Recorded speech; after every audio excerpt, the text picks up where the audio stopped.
And so going forward, we've seen where there's been recapitalization of a lot of these banks because of the underlying asset value disappearing in simple terms.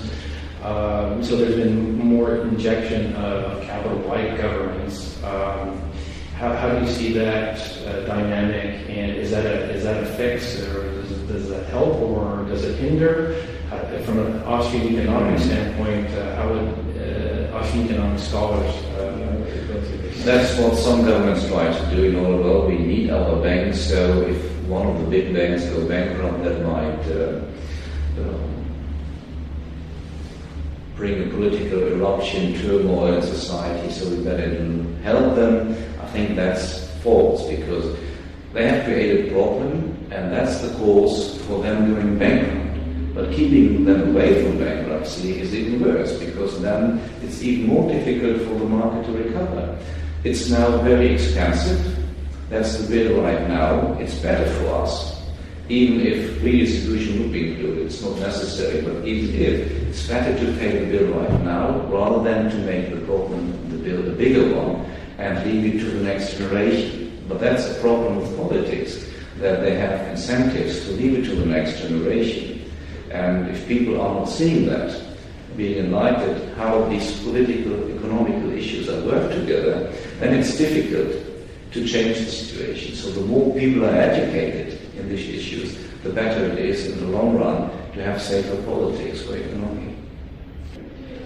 Professor, with everything that's happened as well in the marketplace over the last 6 to 12 months, many politicians believe, or many people believe, that one of the ways we can improve the economy going forward is to spend our way out of the trouble, spend our way out of the problems.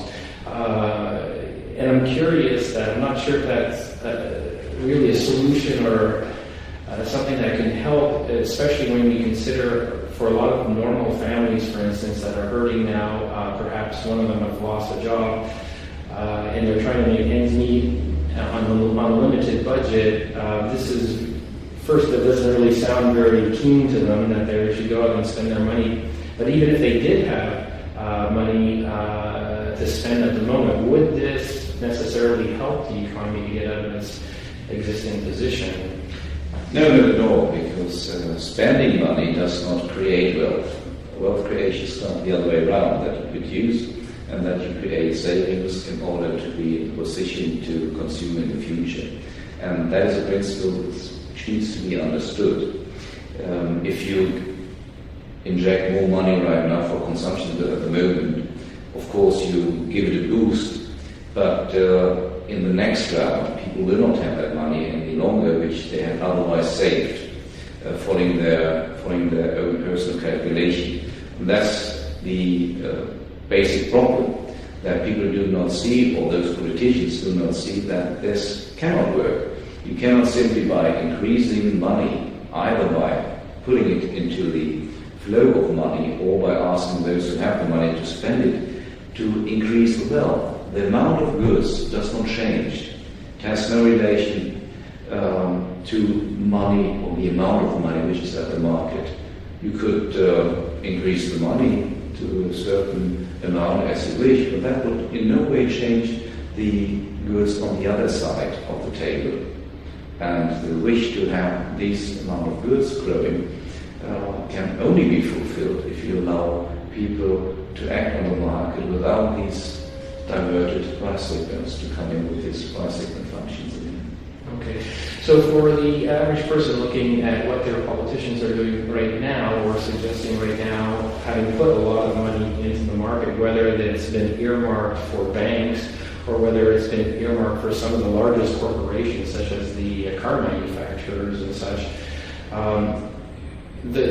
what would be the proper, say, solution, remedy, or medicine that really society needs to take right at the moment, going forward? How do we get back to a position that's, say, more economically sustainable than we're presently at, if injecting money into the marketplace is not the correct? The only way to have the market economy in general is to stay out from the perspective of the state. And what they do at the moment is they get deeper in. So it's obvious that this is the wrong direction. So all interventions so far having taken place should be taken away again. And you should reduce taxes, you should reduce redistribution, cut down the welfare state. These are the only measurements which would work, say, in a very short period of time. Other steps to be followed would be more complicated. I mentioned just two. Going back to the initial question we had about the amount of money and the situation that the state is the monopolist in that case. We know that the gold standard we had in previous days were much better. It was more immune towards misuse than what we have today with so-called fiat money. Another option would be to denationalize money. I know that both options, going back to the gold standard or even privatize money, as I suggested, are difficult to pursue, especially in times of crisis, so I don't expect these two steps to come in first. The first steps have to be give the market back the frame the market needs in order to produce wealth. That is the status now. Okay. Perhaps on the gold standard, maybe just to elaborate a little bit, because I know that this does come up in conversation, actually, in other interviews with different economists, and many people learn about the gold standard when they go through universities. Why would the gold standard aid us, or why would it be a better system than the system that we have right now as the dollars that we all hold in our pockets? Yes, well, the amount of gold is restricted. I mean, you can find new gold in order to have new coins and put them into the market. That's possible, but we know the mines existing at the moment, so we can make calculations how much new gold would come in. Whereas where you have fiat money, you simply have to go to the printer, simple terms, and put print new notes, bank notes, and put it into the market. That's an old cycle described by Mises, in which he explains once you have that tool to print money, you start, give it to the, what do you call them?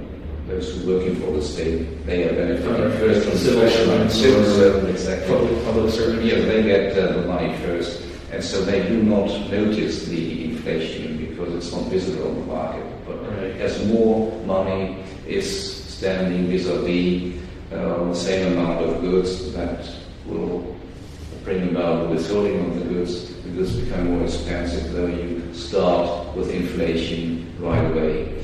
And there's a lesser risk, we'll put it this way, with the gold standard, much lesser. You might have other reasons for inflation, but not this artificial one. The artificial inflation is the most important one, and this is another lesson we can get from Austrian economics, and it's explained so easily by Mises, everybody can follow it. Right. His crystal clear on that point.